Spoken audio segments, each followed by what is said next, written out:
Hello and welcome back. Sean here, Mountains Garage, on a beautiful sunny Tuesday afternoon, second week of February 2025, I guess.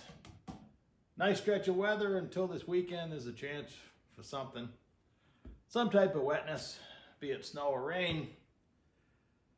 Since the last time we talked, I have been working on this Profiler tunnel ram for my 496 big block Chevy, for my 47 Ford truck project that's behind me on the left, pieces of it anyway.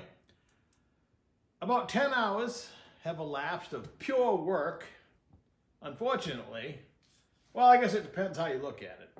The correct top for two 4500 carburetors, the throttle bodies, with the gasket, with shipping is over $400. I think I found one available, but at that point I was already committed, and I bought a $30 piece of aluminum and $6 or $7 worth of gasket material, miscellaneous hardware, etc., and labor. Now, about 6 or 7 hours was in making this. The rest of the time is in the linkage and the fuel regulator I've been messing with. But to go from this to this isn't really that hard. However, accuracy counts. All these 1/4-inch bolts around the outside, which there's 12, better shot on this side. Initially I thought there's only 12 and there's a pretty big space between them. I looked at Edelbrock tunnel ram, which is very similar to this Profiler. You got to buy the top separate, still a lot of money. They only run 6 bolts on the whole thing, so I guess I'm happy with 12 1/4-inch bolts, so that worked out. My stainless button head screws that I bought for attaching brake lines to the frame of the 47 Ford, they're 3/4 of an inch three-quarters of an inch long, and they're too long, so I've ordered some 1/2 inch. They'll be here Sunday, but that's okay because I had more work to do. I'm going to take all this back off, install the manifold by itself because it's heavy enough by itself. The black Sniper Holley tunnel ram, the sheet metal one with the throttle bodies on, is significantly lighter than this thing, but it is what it is. So I'll bolt the manifold on and put everything back on afterwards. That gives me until now to Sunday to be ready for the top bolt, so they can go on any time, pretty much. The gasket's in place. That required same process, tap it with a hammer, and then I went around the inside with a razor knife first, one of these cheap things, and then finished it off with the hammer as well, tap with the ball peen, etc. The gasket was finished. That gasket's $30-something. I made it in probably 10 minutes. That was the easy part. The hard part of making this top plate was cutting out the holes for the carburetors or throttle bodies. I talked about spacing in the last video, the on center distance here. I was not able to do the 9 5/8 that the vintage tunnel ram and the Holley Sniper had. I don't have the real estate for that. This manifold's shorter, believe it or not. So I did some more research of what air cleaners or blower scoops were readily available. You will not see me with one with fake butterflies that people put on top of the tunnel ram. It's fake. It's silly. But an air cleaner they make, I found it's like a giant oval K&N. Not really the look I want, and it's like $700, but the spacing on that is 8 5/8. So just by laying them out where they look comfortable, I was at 8 5/8. So long story short, that was marked out on the aluminum. Now I had to cut it. So I drilled a hole on each side in the aluminum, started with my jigsaw, went about yay far, broke my only coarse blade that I had, metal cutting blade, the coarse teeth. Aluminum plugs up a fine tooth blade. I didn't feel like going to the hardware store or anywhere to get more, so dug out the plasma cutter, and that did a really nice job. And then I had to take my die grinder bit and spend about an hour and a half making it perfect. I was covered in debris, the entire shop was covered in debris, but I got it done, because once you start in, you got to do it. And that, finally, the accuracy required, not only on the small bolts, without having to drill increasingly larger hole size to make everything line up, and especially the carb studs, and tapping them straight.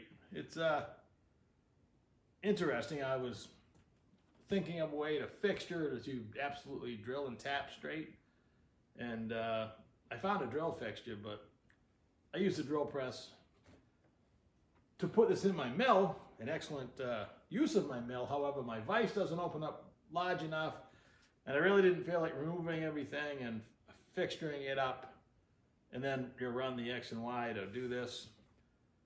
That would have taken probably longer than the way I did it. So there's always more than one method. I'm thankful that I've collected enough tools that I have, more than one way to do it. So the plate was done yesterday afternoon. Today I decided to tackle the linkage, the sideways linkage. My thumb's in the way, there we go. It's an Enderly kit. I have parts from doing this many times in the past. I save every little piece. It came in handy on this one because from here to here it's pretty long with the style arm they have on it. So these little left and right hand threaded hexagon, six-sided aluminum adjusters, this would work. I had this on here, but my rod ends were out a long ways. I don't like that. I had these, so I swapped them out. That wasn't a big deal. Basically, you start with these pivots right here, those rod ends and these brackets. They didn't fit the throttle body. I had to do a little modification there. Just keep modifying. It's nothing but raw material. You keep modifying parts until you make it work. Down here, I wasn't sure how it was going to turn out, but it actually turned out quite well. My rod end for the throttle pedal will be behind here. Probably come down and probably curve it a little bit, so that because this goes away as you push on it. So if I come in with a slight curve down with the rod end here on the back side, I got plenty of room here between here and here. Hook it to the throttle pedal. That'll work out fine. Technically, being the fact that throttle bodies, they have internal springs. There's two sets of springs, but I'm still going to make a bracket like I would with carburetors. It'll be over here. You won't really see it. It'll be between the bowls, if you will. And put a couple light springs on it just because.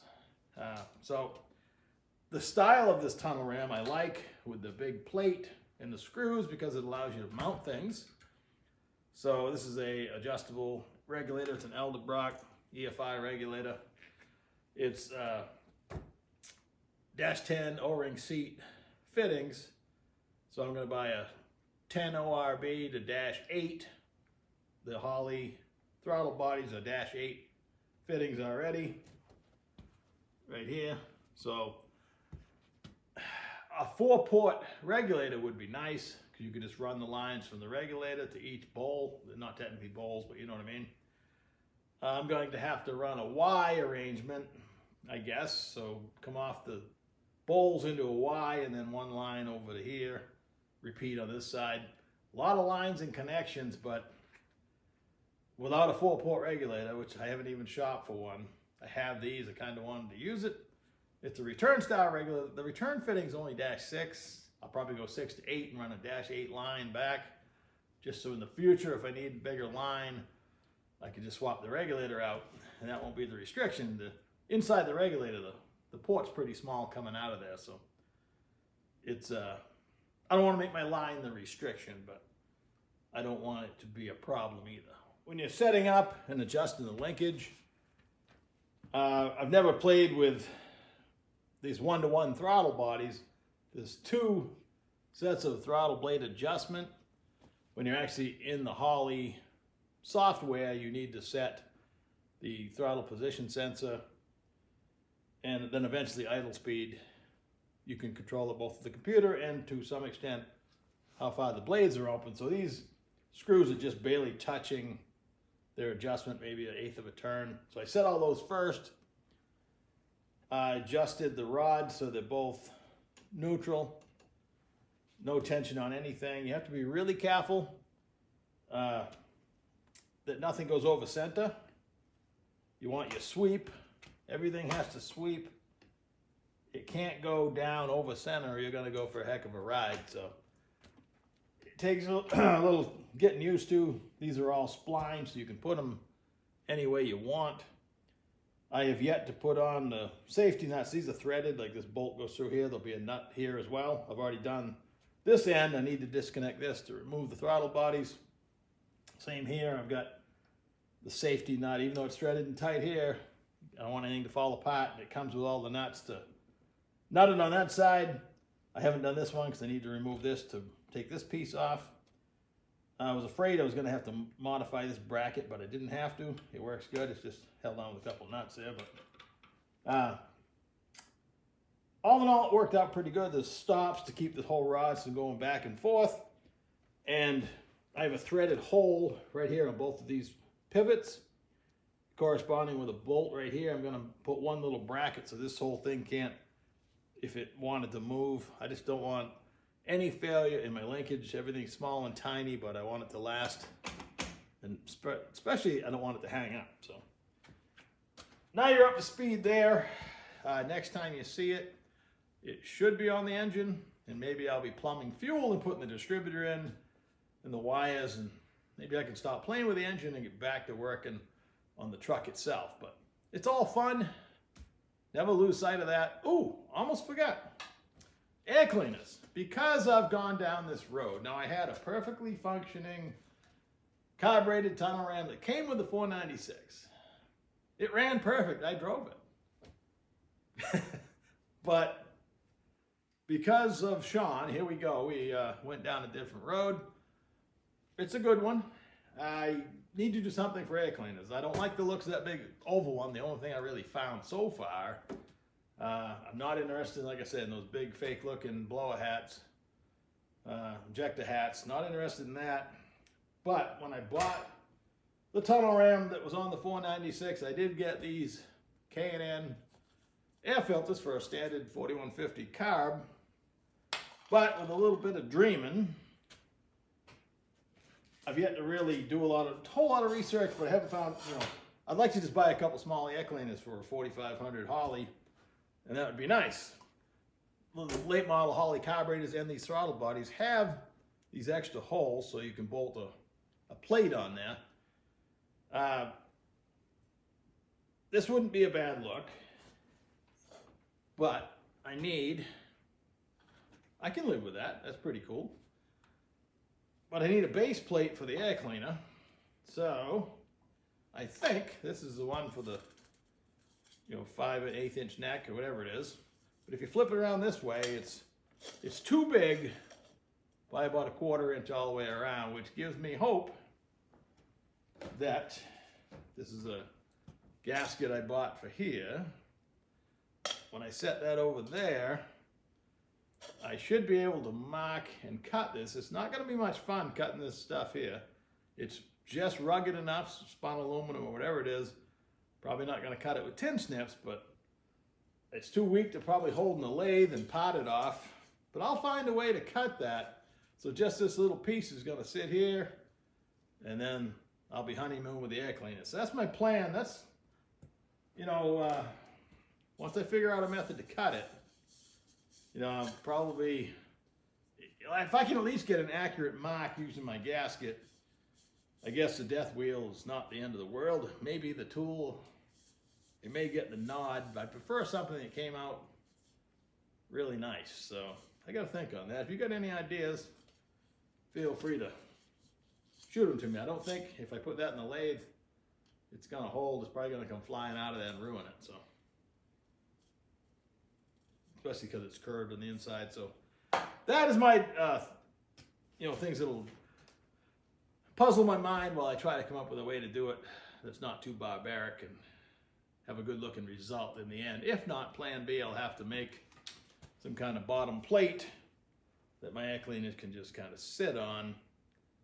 Not as in love with that because this hits the throttle body, so I don't know. Feel free to comment, and I'll catch you in a couple days.